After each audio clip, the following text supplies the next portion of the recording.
Hello, and welcome to Boomer and Beyond Wellness. I'm Angela Fischetti. So I'm really close to the camera here. This means we're not working out today, but we are going to talk a little bit about a modality of wellness. Now, I'm a licensed massage therapist and a certified hatha and prenatal yoga instructor. And these categories fall under, or these modalities, I should say, fall under wellness. So I've had a couple of my viewers ask me about a modality, a wellness technique, an approach for self-care, and it's dry brushing of the skin. And I've spoken about it several times on podcast interviews as being a part of my process of just living a health journey.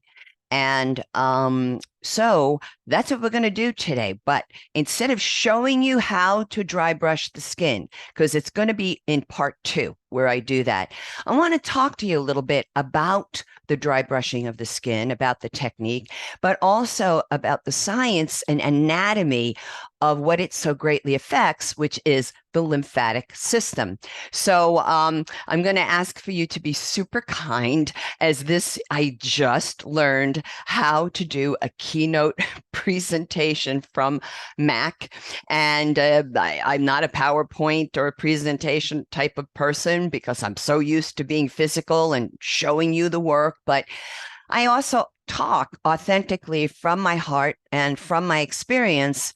So therefore, I thought let's share this with you and let's give you some science to back it up, because people talk about it, but a lot of times they're like, I don't know what the lymphatics are, so so that's why I thought let's do this together. So when you see my keynote presentation, please be kind, because it looks like it was created by a 5-year-old, and I would ask you for that same level of kindness, all right?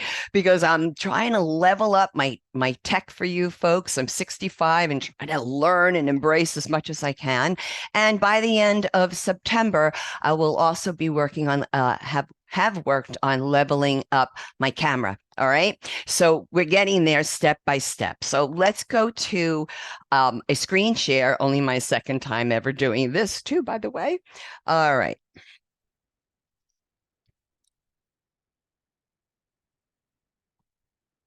There we go. All right. So dry brushing the skin, the lymphatic system. Now, I want to tell you that I pulled my information. I just want to be scientifically on point for you, not to offend anybody, because there is so much online about dry brushing the skin that you can really go off in different directions. I go deeper when it comes to myself, but when it comes to my viewers, I want to stay focused for you on the science and then let you go from there and experiment, because all I'm doing here is really coming from an anecdotal place. I don't know if what I do is going to work for you and vice versa. So I just encourage you to explore different avenues of self-care. So I'm sticking with the Cleveland Clinic for you, and we're beginning here with the lymphatic system. So what is the lymphatic system? Your lymphatic system is a network of organs, vessels, and tissues that work together to move a colorless, watery fluid, lymph, back into your circulatory system, your bloodstream. As a vital part of your immune system, your lymphatic system protects you from infection and destroys old or abnormal cells your body doesn't need. Lymphatic system functions also include maintaining normal fluid levels in your body and absorbing fats and fat-soluble vitamins so they can make their way into your bloodstream. Now, I just want to point out to you that you folks will be, it will be in the community tab on my YouTube channel, where you'll find links to these studies and another article here I'll be showing you or giving you information from the Cleveland Clinic. clinic, so you can access all of this. And now let's get into function. What does the lymphatic system do? Your lymphatic system has many functions. Its key functions include collecting excess fluid from your body's tissues and returning it to your bloodstream. This supports healthy fluid levels in your body. Your lymphatic system also filters out waste products and abnormal cells from this fluid. Incredibly important.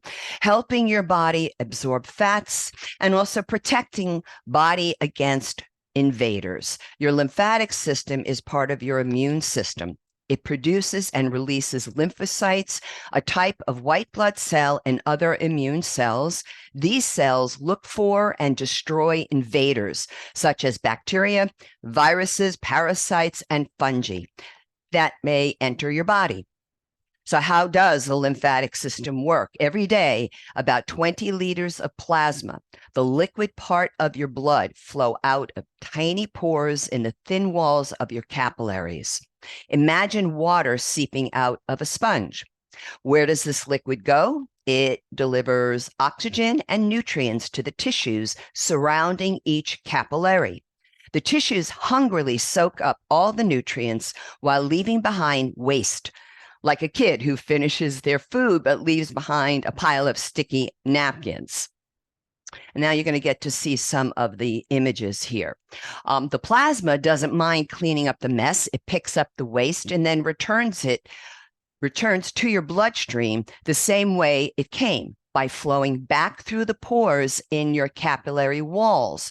And this is important because you're going to see on another image kind of the flow and then how you would want to use your brush to bring that fluid towards certain areas, and those areas would be the lymph nodes.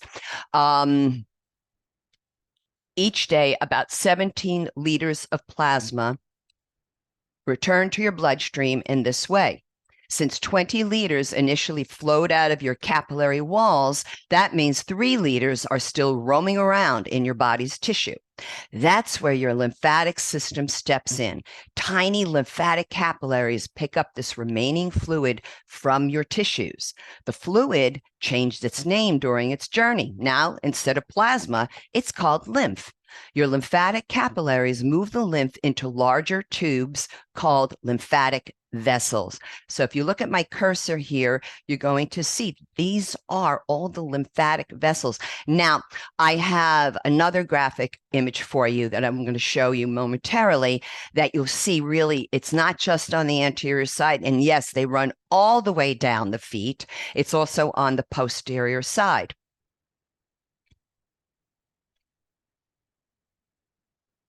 These vessels keep the lymph moving until it ultimately reaches one of 2 major ducts in your upper chest, right through here. This is what they're referring to.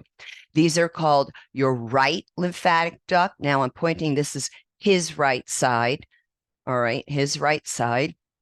And thoracic duct. And here we go here on the left. And they're a bit like highway on ramps. They merge into large veins called your subclavian veins. Now, look through here. Look at me here. This is the clavicle, right? So that's the collarbone. So subclavian means under this area here. And from here, they empty the lymph into them. From there, your lymph re-enters your bloodstream and can flow through your body again. So we're just looking here at the anatomy of the lymphatic system. And let's begin up here. We're going to see the adenoids, tonsils. And I have to tell you, I'm 65. I mean, they used to cut out our tonsils all the time when we were kids. At 4 years old, mine were taken out just because they were swollen. And it's sad because, you know, years later, we find out that these removed body parts might have served a function, right? And of course, the intestines. And let's move up over here with the thymus, very important, the spleen. And the spleen is, if you're a runner, And sometimes when you run and you get like, oh, like a stitch in that lower left-hand side. I'm on my right, but you'll see it as the left. So and it's under the ribs. So you feel like a stitch there sometimes. And that's due to lack of oxygen. It's the spleen acting up. So then we're showing here bone marrow. And this is a long bone, and that's the femur of your thigh. And then ultimately that lymph node, because you see all these tiny little sort of pods, right? That's the lymph node. All right, so now let's move on for you. So just a little explanation of each of these areas. Bone marrow, this is the soft, spongy tissue in the center of certain bones, like your hip bone, back bones, and breastbone. Your bone marrow has the vital job of making white blood cells, red blood cells, and platelets. Thymus, this is the one that was up here that I showed you by the ducts. Thymus, this organ is located in your upper chest beneath your breastbone, and it's most active before puberty. It's where T cells, a type of white blood cell, fully mature. T cells help your body fight off invaders. Then we have those lymph nodes, those pods that I showed you. Lymph nodes are bean-shaped glands that monitor and cleanse lymph as it filters through them. They clear out damaged cells and cancer cells. Your lymph nodes also store lymphocytes and other immune system cells that attack and destroy harmful substances like bacteria. You have about 600 lymph nodes scattered throughout your body. Some are closely connected in groups called chains. You may be able to feel some lymph nodes through your skin in areas like your armpits, groin, or neck, and you can feel them. And up in here, you absolutely can feel them. Yes, and also in the groin and the back of the neck, you'll see when I show you the posterior side. Others are deeper inside your body. The spleen, this largest lymphatic organ, is located on your left side under your ribs and above your stomach. Your spleen filters your blood and removes cells that are old or not working properly. It also keeps red blood cells and platelets available in case your body needs them. I mean, the human body is just absolutely amazing. What are the other parts of the lymphatic system?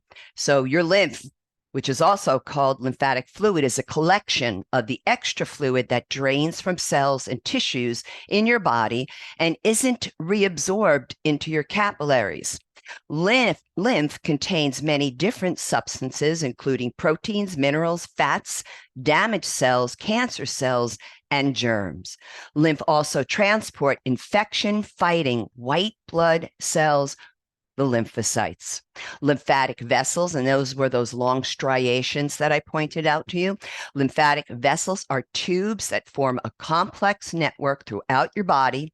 The smallest tubes are lymphatic capillaries, which ultimately connect to larger tubes that lead to two main ducts in the upper chest. So you saw those before in the image.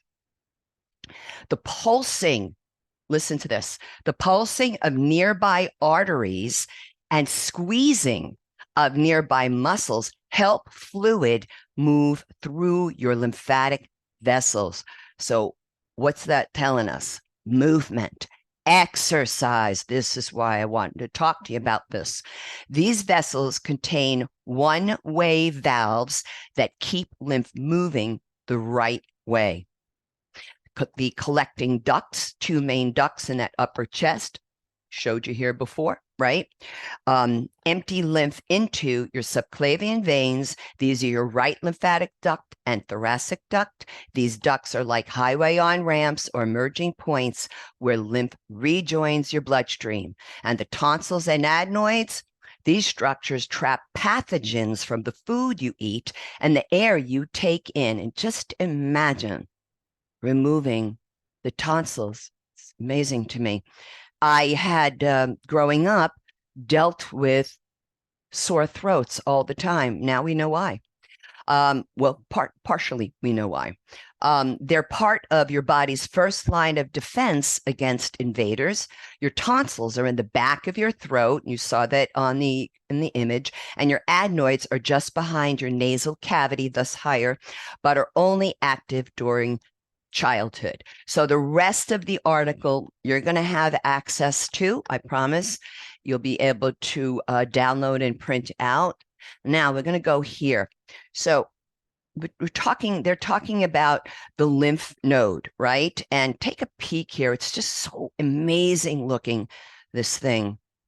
And really, it is a bean shape, isn't it? And it's showing you here that deep within that bone marrow, that long femur bone that I pointed out. So lymph nodes are small, solid structures placed at varying points along the lymphatic system, such as the groin, armpit, and mesentery. That's kind of at the back of the abdomen, holding your intestines in place. And they contain both T and B lymphocytes as well as accessory cells, and are primarily responsible for mounting immune responses against foreign antigens entering the tissues. They have a huge job, folks, a huge job. Lymph nodes are situated at strategic positions throughout the body and serve to filter the lymph.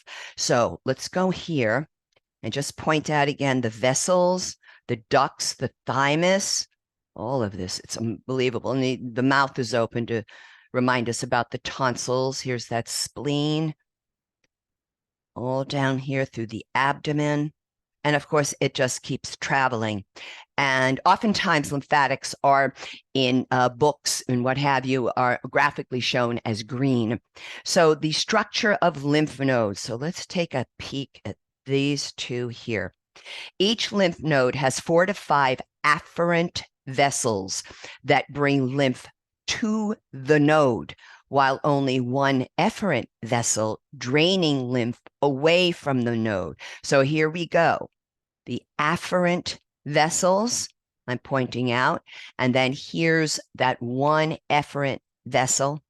And you can see here that you have an artery entering, a vein leaving. I mean, it's just really remarkable.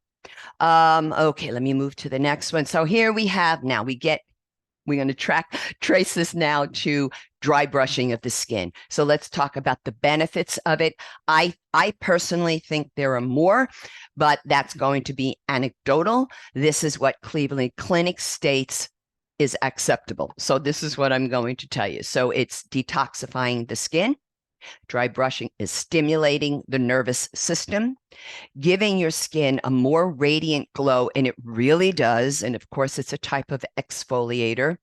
But you do want to make sure, because it's lymph, it's really very superficial. So you don't want to be digging in there on yourself, right? You don't want to be like creating red lines and little little scratches and all of that. That's not the point of this at all.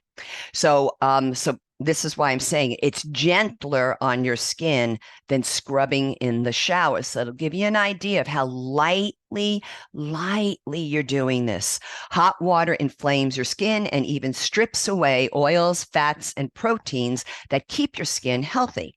This can cause redness and itching.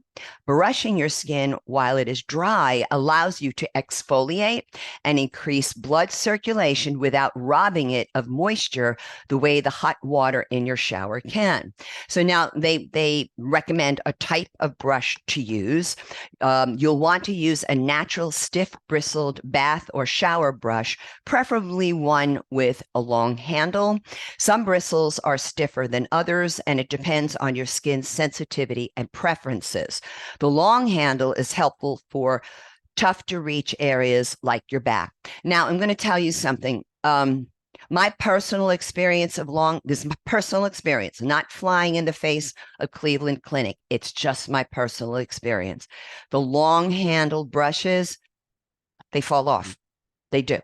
So what I'm providing for you by way of my Amazon store is, and I made sure, folks, because I know my vegan brethren, being an ethical vegan myself, the brush I'm recommending is both cruelty-free and is vegan. So I'll have that link for you. And you're going to see the type of brush that I use, but I really couldn't find something of this, the style of my brush in Amazon that was vegan and cruelty-free. I found something else. It has a long handle, but they're showing you that you could use it several ways, which is exactly what I think would be appropriate. Now let's go to, here we go. Look at this. I just find this to be absolutely amazing, especially on the female physique, because our bodies, I think, are more complicated, so to speak, and but magnificent. And so when you see here, you see all of this. Look at it. It's even in the face, right? These are lymphatic vessels. They go, look, fingertips everywhere down to the toes. Look at this, just not an area where they're not there. Look at it in the mammary glands, right? And of course, we're seeing those pods and where they're located. So you're going to see along the neck, just below the jawline at the mandible, right? And traveling down, we go to the axillary. The axillary area is by the armpit. Here you have within the pectoral area. Unbelievable. It's just really amazing. And all here through the abdomen by that mesentery. Then we have the inguinal.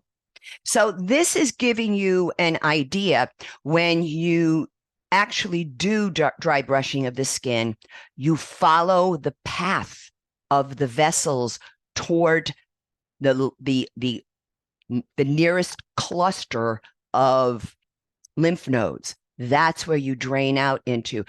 I've watched some of the videos online and I'm like, okay, that's somebody's personal choice to do it whatever way, but they're not going toward the lymph nodes. So it's just like, I'm seeing it more as like just a way to exfoliate versus, do you really want to move lymph?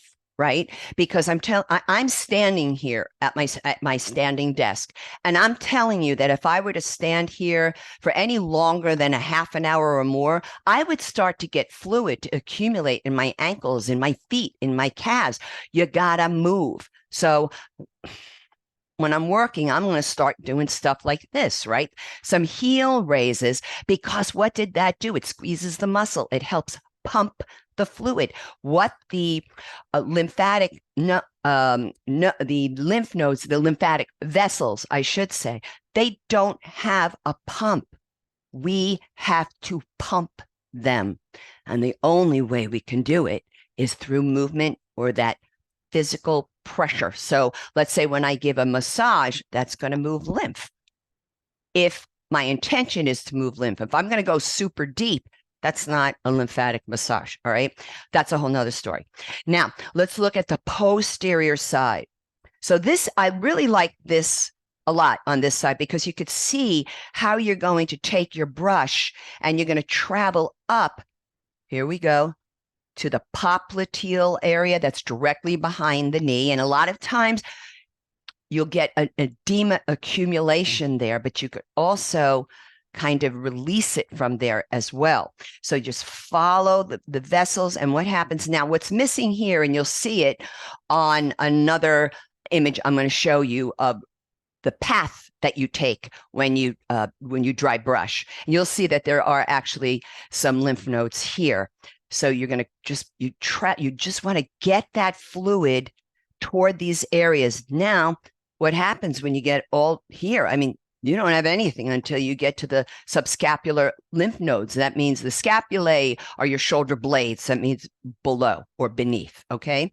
So you've got to feed the fluid, guide it toward, now if I'm guiding this way, right, I'm going to be guiding it toward this area here, the inguinal, the mesentery, right?